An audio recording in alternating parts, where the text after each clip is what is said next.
우리가 신앙생활을 하면서 너나 할 것 없이 수도 없이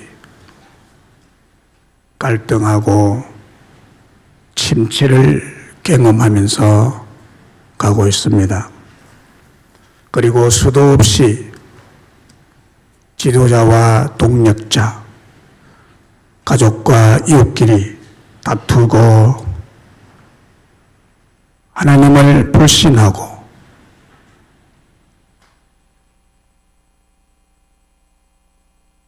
그렇게 살아가고 있죠. 그런데 이렇게 갈등과 침체를 반복하면서 살아가는 이유는 우리들의 본성과 체질 때문입니다. 본성과 체질.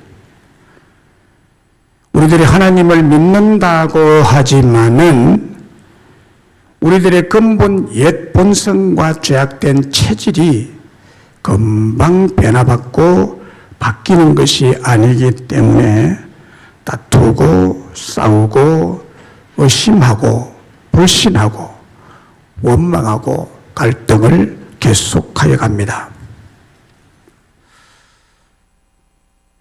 창세기 16장 21절에 보면 이런 말씀이 있습니다.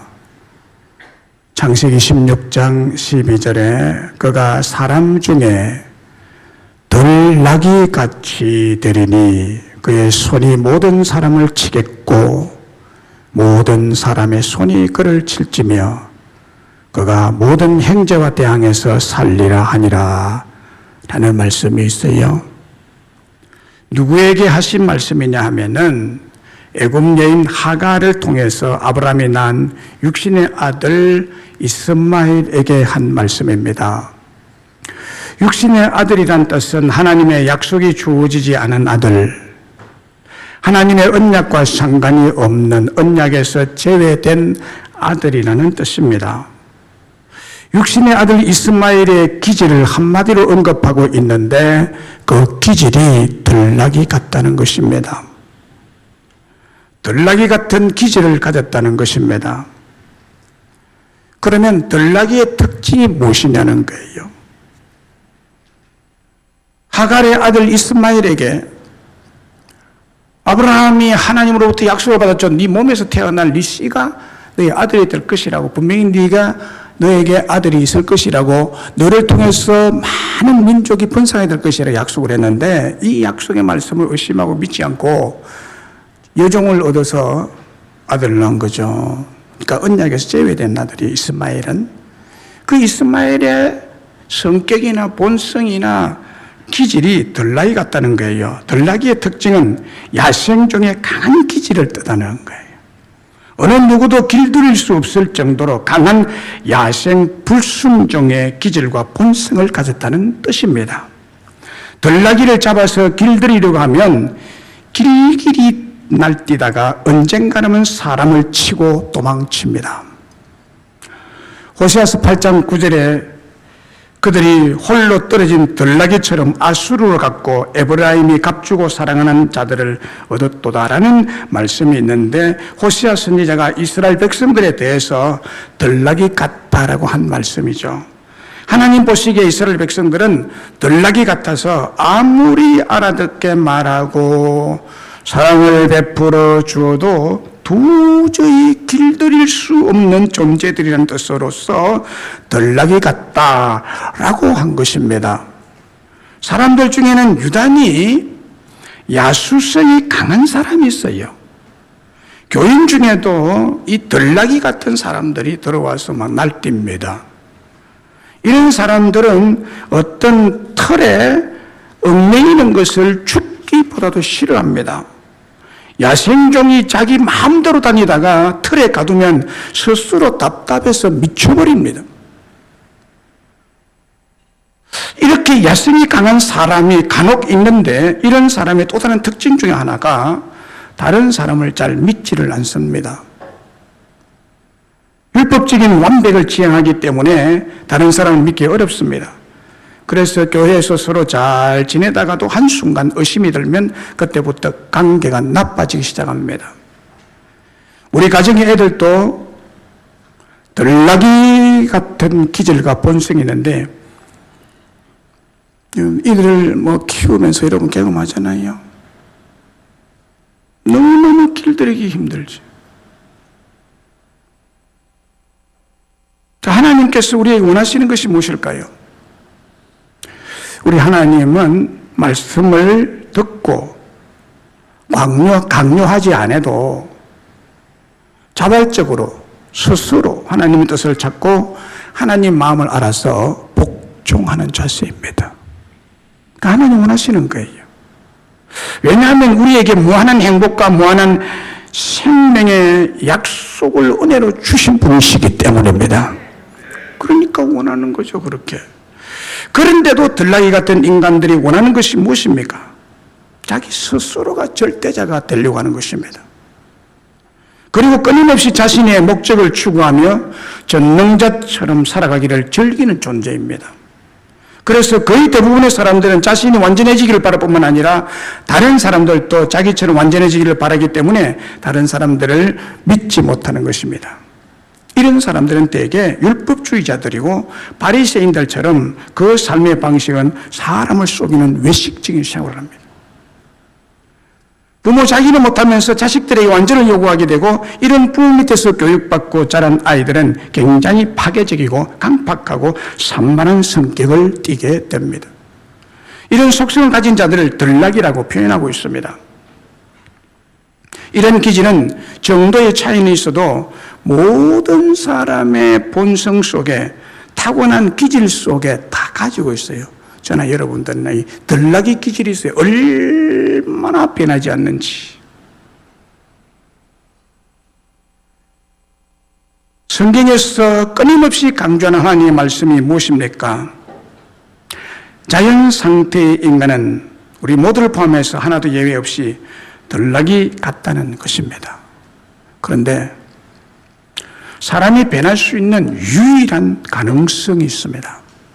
유일한 가능성은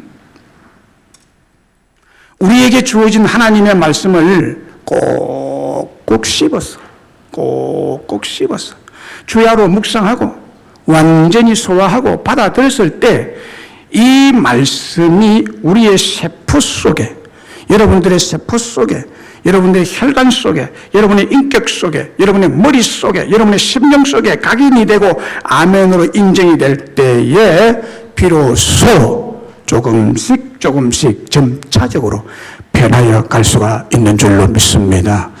물론 성령 하나님께서 특별하게 역사하셔서 급격히 변할 수도 있습니다만 일반적인 하나님의 역사하심은 우리의 인격을 가장 존중히 여기시기 때문에 우리의 인격을 완전히 무시한 채 물이 포도주로 변하듯이 급격히 변화시키지를 않습니다. 어떤 경우든 진리이신 하나님의 말씀이 우리에게 이해가 되고 깨우쳐질 때에 우리 속에 깊이 드리워져 있는 어두움의 속성들이 하나씩 물러가게 되면서 변하게 되고 성장하게 되는 것임을 믿습니다. 오늘 본문 말씀을 보세요. 이스라엘 백성들이 결코 순종하지 않고 그 오랜 세월 동안에 말씀으로, 기적으로, 눈에 보이도록, 피부로 느끼도록, 교육으로, 때로는 물심판, 불심판으로 길들여지지 않는 들나귀 같다는 거예요. 그런데도 은혜로우신 하나님은 하나님을 원망하고 다투고 모세와 다투고 돌을 들어 쳐 죽이려고 하는 들나귀 같은 이스라엘 백성들을 위해서 어떻게 하라고 하십니까? 오늘 본문 5절 6절에 보면요, 여호와께서 모세에게 이르시되 백성 앞을 지나서 이스라엘 장로를 데리고 나일강을 치던 네 지팡이를 손에 잡고 가라. 내가 호렙산에 있는 그 반석 위 거기서 네 앞에 서리니 너는 그 반석을 치라. 거기서 물이 나오리니 백성이 마시리라. 모세가 이스라엘 장로들의 목전에서 그대로 행하니라라고 했습니다. 들나귀같이 날뛰는 이스라엘 백성들을 위해서 모세가 여호와께 부르짖어 물었습니다. 내가 이 백성들에게 어떻게 하리이까? 그랬더니 하나님께서 의외의 해결책을 말씀하십니다. 그것은 호렙산에 있는 그 반석이 거기서 네 앞에 서리니 너는 그 반석을 치라. 그러면 거기서 물이 나와 목마르는 문제를 해결할 것이라고 했습니다. 들나귀같이 원망하고 불평하고 돌을 들어 치려고 하는 이스라엘 백성들의 입을 치든지 손을 치든지 몸을 치든지 해서 버릇을 고치려 하지 않았다는 것입니다. 오히려 반석을 쳐서 물을 내므로 목마름으로 일어난 다툼을 해결하시는 하나님을 볼 수가 있습니다. 이 점에 대해서 지난 주일에 말씀을 들었습니다. 하나님의 기적 역사는 이스라엘 백성들을 위해서 오늘 저와 여러분들을 위해서 변함없이 계속되고 있다는 점에 대해서 말씀을 드렸습니다. 오늘은 그 두 번째로 반석을 쳐서 물을 내신 영적인 뜻이 무엇일까요?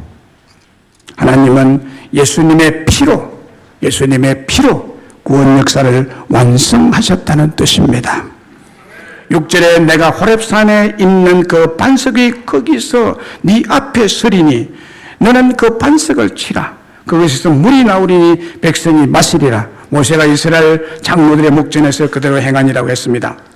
여기에 보면요, 특이한 말씀이 나옵니다.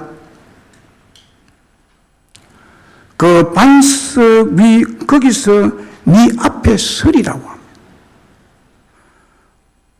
합니다.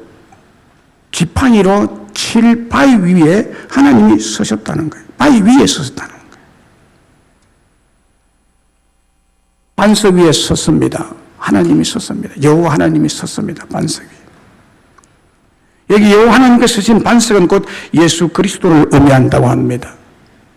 고린도전서 10장 4절에 보면 이 사건을 통해서 이 반석이 영적으로 무슨 뜻인지 누구를 가르치는지를 설명하고 있습니다. 거기에 보면 다 같은 신령한 음료를 마셨으니 이는 그들을 따르는 신령한 반석으로부터 마셨음에 그 반석은 곧 그리스도시라. 그 반석은 곧 그리스도시라. 호렙산에 있는 그 반석 위에 서신 하나님은 곧 그리스도시라는 거예요. 여호와 하나님이 서신 그분이 예수 그리스도시고 그 반석이 곧 예수 그리스도는 거예요. 그리고 그 반석을 치라. 하나님이 서신, 예수님이 서신 그 반석을 치라는 거예요. 치다라는 히브리 원어는 마카라는 단어인데 때리다, 죽이다, 치다라는 뜻입니다. 그러니까 본문에서 예수님이 서신 그 반석을 치라는 하나님 명령은 곧 예수님을 쳐 죽이라는 뜻입니다. 예수님을 쳐서 죽이라. 나일 강물을 피로 바꾼 저주의 그 지팡이로 반석 위에 서신 하나님을 치라는 거예요. 그래서 모세의 지팡이로 치심을 받은 반석은 죽으면서 200만 명이 넘는 이스라엘 백성들이 목말라 죽는 죽음에서 구원을 받게 된 것입니다. 이것은 반석이신 예수님을 십자가에서 치심으로 물과 피를 쏟으시고 죽으셨다는 뜻입니다. 그러므로 예수님이 서신 호렙산 반석의 물은 갈보리산 십자가의 예수님의 피입니다. 그러므로 반석을 친다는 뜻은 예수 그리스도께서 해초리를 치심을 당하고 십자가에서 못 박혀 피 흘려 죽으심으로 우리를 죄악에서 구원하셨다는 뜻입니다. 하나님을 불신앙으로 의심하고 다투고 원망함으로 심판받고 저주받을 수밖에 없는 이스라엘 백성들 대신에 호렙산 반석 위에 서심으로 그 반석 위에서 저주의 지팡이로 치심을 받음으로 그들에게 저주의 심판을 도리지 않고 그 반석에서 물이 솟아나게 하심으로 모두를 살리시는 완벽한 구원 기적을 이루신 것입니다. 이스라엘 백성들이 하나님의 인도하심을 거부하고 불순종하고 끝까지 고집을 부릴 때 하나님께서 진노하실 수밖에 없었습니다. 하나님께서 당장이라도 그들을 심판할 수 있었습니다.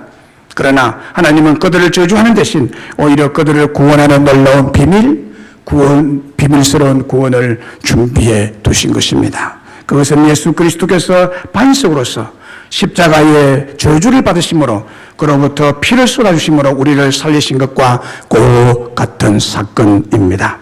예수님의 십자가는 하나님의 진노의 심판, 저주의 심판이었습니다. 그러나 거기서 생수의 강이 흘러나와서 우리의 모든 죄를 깨끗하게 하시고 우리를 영원히 살게 하신 줄로 믿습니다. 이것이 하나님의 구원의 법, 구원의 완성법입니다.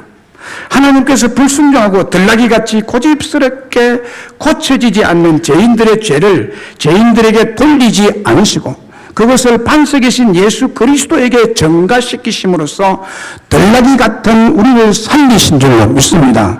고치신 줄로 믿습니다. 영생을 주신 줄로 믿습니다. 심판 대신 성령의 생수를 선물로 주셨습니다. 이 얼마나 놀라운 은혜 중의 은혜입니까?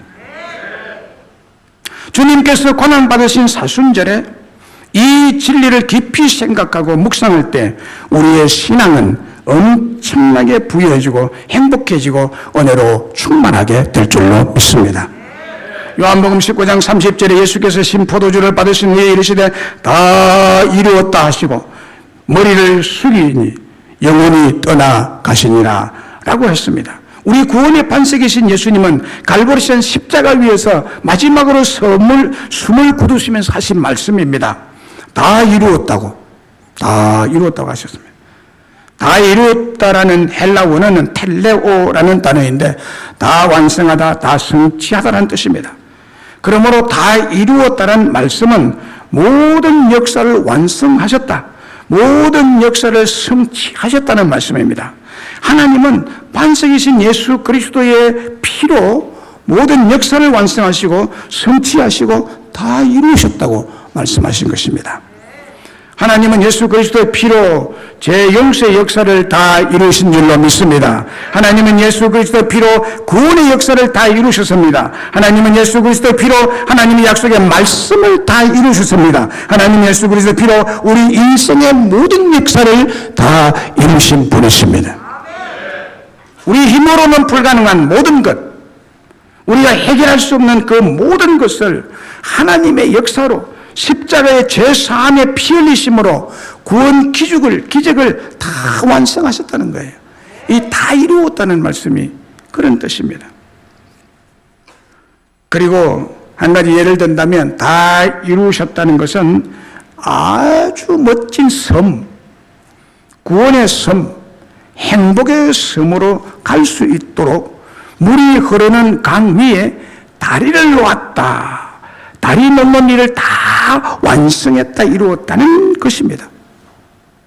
마치 거제대교처럼 바다 위로 바다 속으로 다리를 놓아 이제 그 다리를 건너기만 하면 멋진 행복의 섬으로 갈 수 있는 것처럼 세상의 바다를 건너 하늘나라로 가는 하늘 브릿지가 되신 예수 그리스도로 말미암아 무엇이든지 하나님의 역사하시고 기적을 베풀어 주심으로 구원을 우리에게 주신다는 것입니다.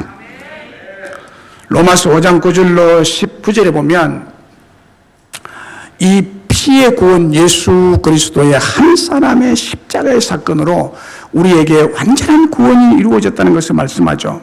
그러면 이제 우리가 그의 피로 말미암아 의롭다 하심을 받았으니 또 그로 말미암아 진노하심에서 구원을 받을 것이니 그러므로 한 사람으로 말미암아 죄가 세상에 들어오고 죄로 말미암아 사망이 들어왔나니 이와 같이 모든 사람이 죄를 지었으므로 사망이 모든 사람에게 이르느니라. 한 사람의 범죄로 말미암아 사망이 그 한 사람을 통해서 왕노라 했은즉 더욱 은혜와 의의 선물을 넘치게 받는 자들은 한 분 예수 그리스도를 통하여 생명 안에서 왕노릇하리로다. 그런즉 한 범죄로 많은 사람이 정죄에 이른 것 같이 한 의로운 행위로 말미암아 많은 사람이 의롭다 하심을 받아 생명에 이르느니라. 한 사람이 순종하지 아니함으로 많은 사람이 죄인 된 것 같이 한 사람이 순종하심으로 많은 사람이 의인이 되리라 했습니다.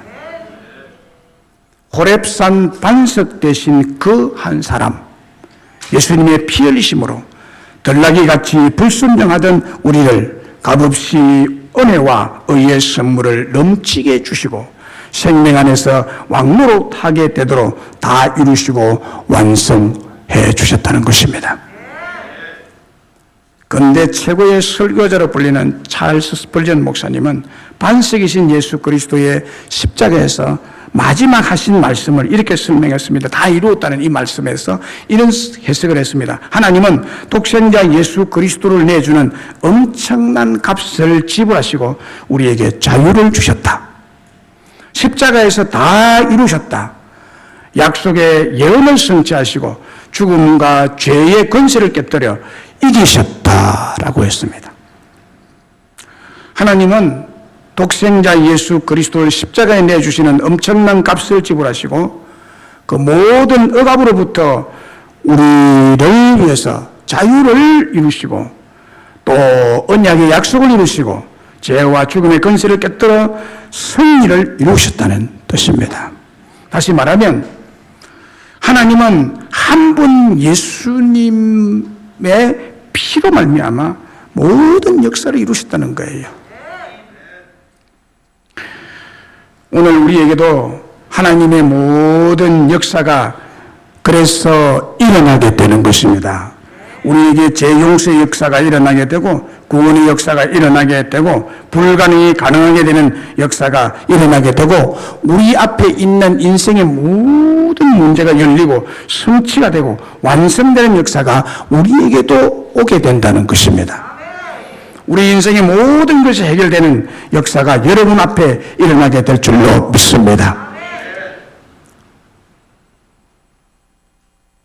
문화치유 전문가인 박상미 씨의 책 나를 믿어주는 한 사람의 힘, 나를 믿어주는 한 사람의 힘이란 책에 자신의 꿈을 이룬 9명의 사람들과 나눈 대화를 기록한 책입니다.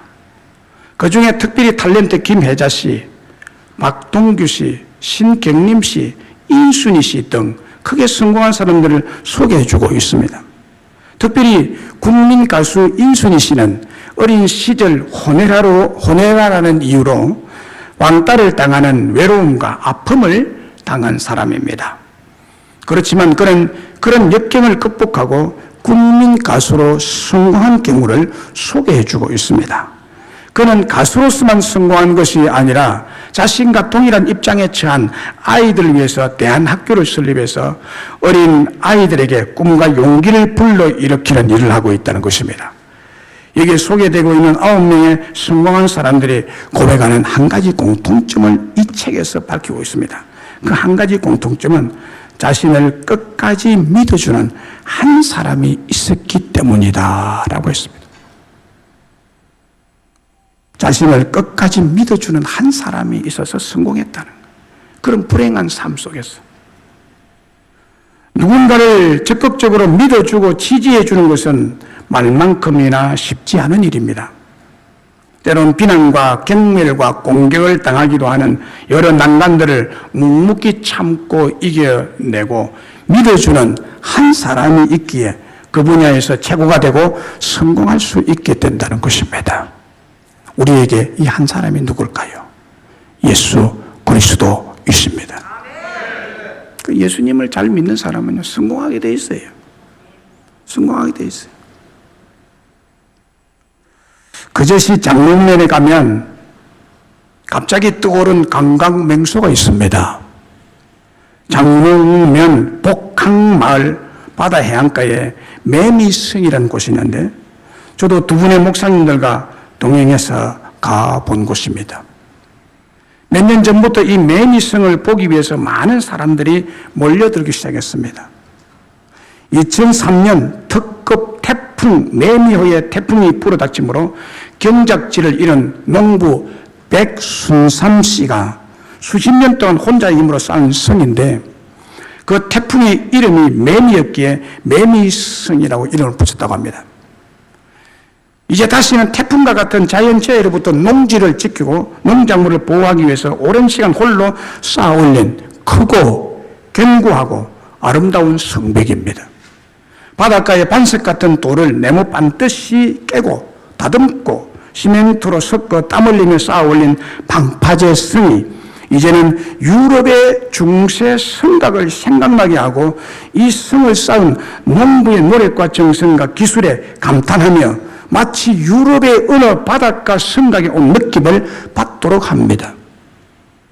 거제 장롱면에서도 외진 복항 바닷가, 사람의 발길이 닿지 않았던 외진 어촌에 지금은 거제의 관광 명소로 없던 길도 생기고 없던 커피숍도 생기고 많은 관광객이 북적대는 반드시 들려야 하는 관광 명소가 되어 있습니다. 뭘 말합니까? 한 사람의 희생적인 결과, 한 사람 농부 백순삼 씨의 희생적 삶의 결과로 온 마을이 유명해지고 사람이 가지도 않는 바닷가가 유명한 바닷가가 되고 그 마을 사람들조차도 부요를 누리게 되는 복을 받게 된 것입니다. 한 농부도 이런 놀라운 결과를 만들어낼 수 있다면 한 분 예수 그리스도, 우리의 반석 되신 그분의 십자가의 피 흘리심의 결과, 그 한 분이 우리를 끝까지 사랑하시고 믿어주시는 그분으로 인해서 우리는 성공적인 인생을 살 수 있게 될 줄로 믿습니다. 오늘 본문을 통해서 우리들이 목마름의 고통을 당할 때, 결핍이나 가난의 고통을 당할 때 주의해야 할 것이 무엇이라고 하십니까? 그것은 하나님과 다투거나 하나님을 시험하지 말라고 하십니다. 오늘 본문 2절 3절에 백성이 모세와 다투어 이르되 우리에게 물을 주어 마시게 하라. 모세가 그들에게 이르되 너희가 어찌하여 나와 다투느냐? 너희가 어찌하여 여호와를 시험하느냐? 거기서 백성이 목이 말라 물을 찾으며 그들이 모세에게 대하여 원망하여 이르되 당신이 어찌하여 우리를 애굽에서 인도에 내어서 우리와 우리 자녀 우리 가축이 목말라 죽게 하느냐? 그리고 7절에 그가 그곳 이름을 마사 또는 머리바라 불렀으니 이런 이스라엘 자손이 다투었으며 또는 그들이 여호와를 시험하여 이르기를 여호와께서 우리 중에 계신가 안 계신가 하였습니다라 라고 기록하고 있습니다. 모세와 하나님을 원망하고 다투고 하나님을 시험하고 여호와 하나님께서 우리 중에 계신가 안 계신가라고 의심하는 죄를 범하게 된 것입니다. 여기 이스라엘 백성들이 지도자 모세와 다투고 하나님을 시험한 사건은 가장 나쁜 속성을 가진 불신앙에서 비롯된 다툼이고 죄악입니다. 여러분, 성도들이 특별히 조심해야 될 것은 저와 다투면 안 돼요.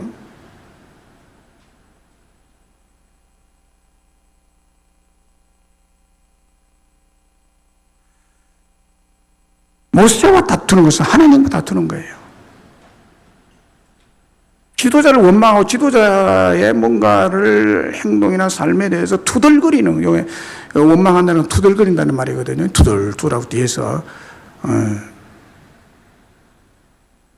지금 본문을 설명하고 있습니다. 지난주에는 혹 누가 그랬다면 누가 또 저 목사님께 꽈 바쳤나 이렇게 생각하지 마세요. 제발. 아주 이게 머리가 이상하죠. 목회가 어려운 이유가 여기 있어요. 말씀을 준비하다 보면 이런 말씀이 있잖아요, 여기. 왜 모세와 다투느냐, 이스라엘 백성들이야. 왜 목회자와 다투느냐는 거야. 우리 목회자가 앞에 있으니까 제일 잘 보이니까 그러겠죠. 그러나 다툴 대상이 아니에요. 따라와야 되는 거예요.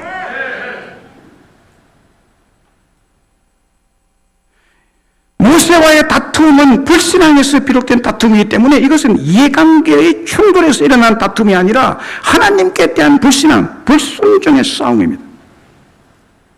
자, 생각해 보세요. 믿는 자들 사이에서 이런 다툼이나 싸움이 없을 것 같지만요. 불신자들이 교회 안 다니는 사람들이 볼 때 교인들은 하나님 잘 믿으니까 싸움 없을 거야, 안 싸울 거야. 싸운다는 건 너희들이 왜 싸우냐라고 하죠. 반응이 그렇게 나오잖아요. 그런데 참으로 유감스러운 점은 신앙의 견해와 이해를 달리하는 종교적 싸움과 다툼이 많이 있잖아요. 얼마나 많이 싸웁니까? 그 싸움의 가장 질 나쁜 악질적인 싸움은 목회자하고 싸우는 사람이에요. 왜 그러느냐? 하나님과 싸우는 것이기 때문에 그래요. 들어보세요. 참 부끄러운 일이에요. 교회에서 이런 다툼이 있다는 것은. 신앙적 다툼은 이해관계에서 비롯된 싸움보다 100배로 무섭고 치열하고 해결이 안 되는 다툼입니다. 이해관계에서 오는 다툼은 이해만 되면 해결이 쉽지만은 종교적인 다툼, 믿음과 불신앙의 다툼은 해결이 안 돼요. 신본주의, 인본주의 다툼입니다. 오직 하나님의 말씀만 의지하고 믿음의 확신을 가지고 살아가는 신본주의자와 늘 애굽을 동경하며 애굽을 삶의 기준으로 삼고 인본주의적인 이성을 따라 사는 사람과 생각과 판단이 결코 같을 수가 없는 거예요. 그래서 하나님께서 모세의 입을 통해서 오늘 우리의 경고를 주는 말씀은 너희가 어찌하여 나와 다투느냐, 너희가 어찌하여 여호와를 시험하느냐. 하나님과 지도자 모세를 의심하지 말고 다투지 말고 하나님을 시험하지 말라고 하십니다. 하나님이 계시냐 안 계시냐 하지 말라는 거예요. 본문 3절에 원망이라는 말이 나오는데 히브리 원어로 룸이라는 단어입니다. 투덜거리다, 투덜투덜하다, 불평하다, 원망하다는 뜻이에요. 원망이 뭔지 아세요? 남의 탓으로 돌리는 거예요. 네가 그랬기 때문에 내가 이렇게 어렵게 되지 않느냐, 네가 왜 그러느냐, 이렇게. 이게 원망이에요. 남의 탓을 돌리는 거. 하나님 원망을 가장 싫어하십니다.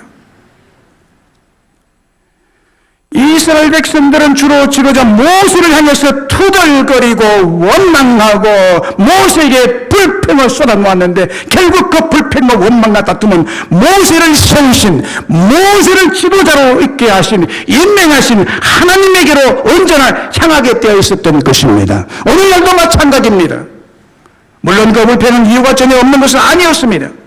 광야에서 굶주리거나 물이 없음 목마름의 갈증으로 혹은 분명하게 얻을 수 없는 목표 때문에 원망하고 불평하고 지도자와 다툴 수 있는 이유는 될 수 있을 것입니다. 왜 물 안 주느냐 말할 수 있을 것이죠. 그러나 지도자를 하나님을 의심하고 원망해서 다툴 것이 아니라 야야 우리 이래 봐라, 우리 우물을 어디 파보자, 이래 나와야 되거든. 어디 물을 파보자고 해야지. 왜 지도자 모세를 원망하느냐는 거예요. 모세는 지금 하나님의 지시 따라가고 있는데, 하나님의 말씀 따라가고 있는데, 하나님의 말씀 따라가고 있는 모세와 다투는 것은 하나님과 다투는 거예요. 결국에 하나님께 화살이 가게 되는 거예요. 하나님은 이것을 용납하지 않는다는 거예요. 문제는 원망하고 불평할 이유가 있습니다만은, 문제는 이런 다툼과 원망은 하나님을 의심하고 하나님의 공의로우심과 하나님의 전능하신 능력 그리고 하나님의 긍휼과 사랑을 비방했기 때문에 큰 죄를 짓게 되는 것입니다. 여러분, 원래 원망이나 불평이나 다툼은 불 같습니다. 불 같아서 모든 것을 태워버립니다. 모든 것을 삼켜버립니다. 망하게 하고 모두를 불행하게 만드는 죄악이 이 원망과 불평입니다. 투덜투덜하는 거예요. 사랑하는 여러분, 주 예수를 이름으로 맹합니다. 투덜투덜하지 마세요. 투덜거리지 마시라고. 왜 투덜거립니까?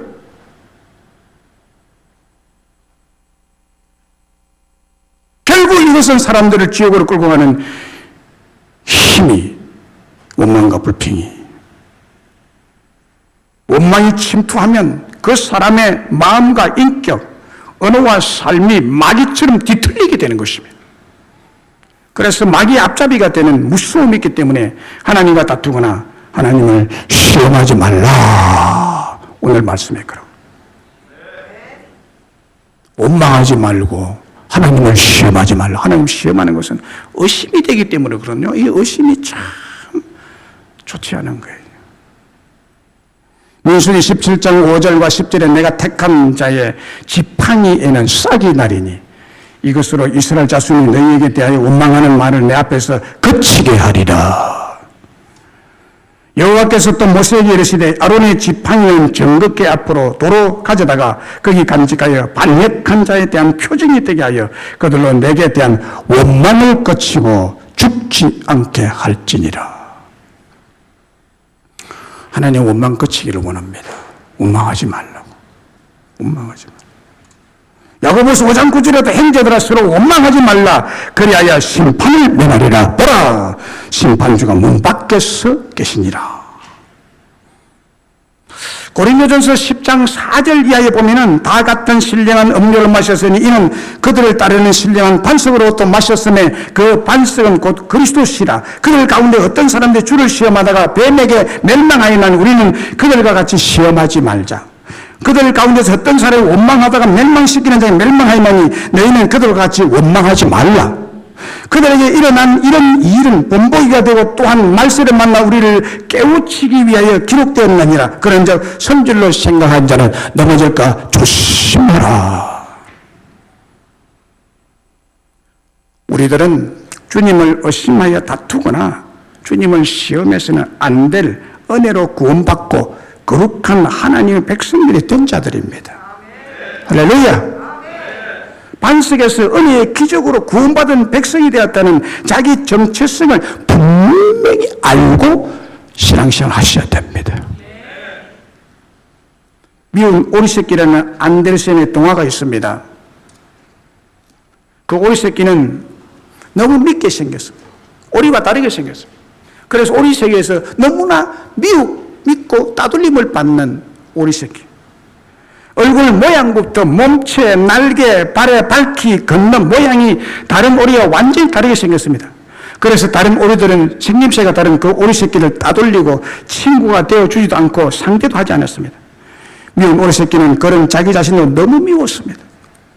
내가 왜 이렇게 생겨가지고 이렇게 따돌림 받고 이렇게 무시를 당하고 내 친구는 아무도 없네. 늘 한쪽 구석에서 자신을 의심하고 원망하고 불평했습니다. 매일매일 고통스러운 날들이었습니다. 그런데 어느 날 하늘에서 멋진 백조가 내려와서 자기 곁에 내려앉았습니다. 그것을 보고 미운 오리 새끼가 와, 저 새는 어쩌면 저렇게 멋질까 하며 감탄하고 있는데 백조가 다가와서 너 왜 여기 있니? 넌 오리가 아니야. 넌 백조야. 나하고 같이 가. 라고 했습니다. 백조가 오리의 세계 안에 있으니 다른 오리들과 다툼이 있었고 자기 자신을 향하여 또 오리 떼들 향하여 원망과 불평이 있었고 따돌림이 있었던 것입니다. 자기 자신에게조차 부정적이 되어버렸습니다. 그러나 미운 오리 새끼가 오리가 아니라 백조라는 자기의 정체성을 발견하고는 우아한 백조로 거듭남으로 행복해졌다는 얘기입니다. 사랑하는 여러분, 우리 같은 세상에서 백조가 살기 때문에 하나님의 백성이 살기 때문에 원망과 불평을 받을 수 있습니다만 우리는 원망 불평할 존재가 아니에요. 그것으로서 양식을 삼는 자가 아니에요. 백조예요. 하나님의 구원받은 거룩한 백조예요. 예수의 피로 구원받은 자들이에요. 이 정체성을 가져야 돼요. 우리는 원망 불평 투덜거리며 살면 안 됩니다, 여러분. 우리 자신들이 누구인지 자기 정체성의 확신을 가지는 것이 너무나 중요합니다. 은혜로 구원받은 백성이 늘 원망과 불평, 투덜거리고 비아냥거리는 시험 등은 하나님께서 가장 싫어하는 행위들입니다. 오리처럼 살면 안 돼요. 우리들은 오리가 아닙니다. 백조라는 자기 정체성을 분명히 가지셔야 합니다. 우리는 그리스도인이라는 정체성이 우아하고 거룩하고 아름다운 백조와 같은 하나님의 백성들이라는 크리스천이라는 정체성입니다. 우리들이 우리 세계와 같은 이 세상에 살다 보면 우리들의 불평과 원망 소리에 시험될 수 있습니다. 그리고 하나님을 시험하는 죄를 범할 수도 있습니다. 그러므로 언제나 우리들은 백조 같은 하나님의 백성된 정체성을 가지고 원망과 불평과 하나님을 의심하고 시험하는 일체의 죄된 삶을 버리시고 말씀을 꼭꼭 씹어서 주야로 묵상하고 말씀만 묵상하시고 말씀대로 순종하며 살아가시기를 주의 이름으로 축복합니다. 지난 6월 28일 주일에 이어서 오늘도 같은 제목 반석과 지팡이라는 제목으로 하나님 말씀을 생각했습니다. 호렙산에 있던 반석은 바로 갈보리 산에 세워진 예수님의 십자가를 상징하는 구원의 반석이십니다. 이 반석을 나일강을 치던 모세의 지팡이로 쳐서 물을 내므로 약 100만 명이 먹고도 남는 구원의 기적 역사를 이루신 하나님은 오늘도 여전히 살아계신 기적 역사를 우리를 위해서 이어가시고 계시기 때문에 기도하면 그 기도가 기적으로 우리에게 응답이 된다는 말씀이죠. 그리고 하나님은 예수님의 피로 구원 역사를 완성하셨다고 말씀드렸습니다. 이 생명수를 낸 호렙산의 반석은 십자가에서 피를 흘리심으로 우리를 죄에서 구원하시고 구원을 완성하신 예수 그리스도라고 말씀을 드렸습니다. 그러므로 우리 믿는 자들은 전능하신 능력으로 기적의 역사를 오늘도 계속하시고 그 반석인 십자가에서 흘리신 보혈로 구원의 역사를 완성하신 예수님을 온전히 믿고 원망과 불평, 여호와 하나님께서 우리 중에 계신가 안 계신가라고 의심하고 시험하는 죄를 범하지 말고 멀리 하시기를 간절히 바랍니다. 오늘날도 전능의 역사를 계속하시고 우리 구원의 완성이 되시는 우리 중에 지금도 살아계시는 예수님의 십자가만 바라보시고 오직 하나님의 말씀만을 묵상하세요.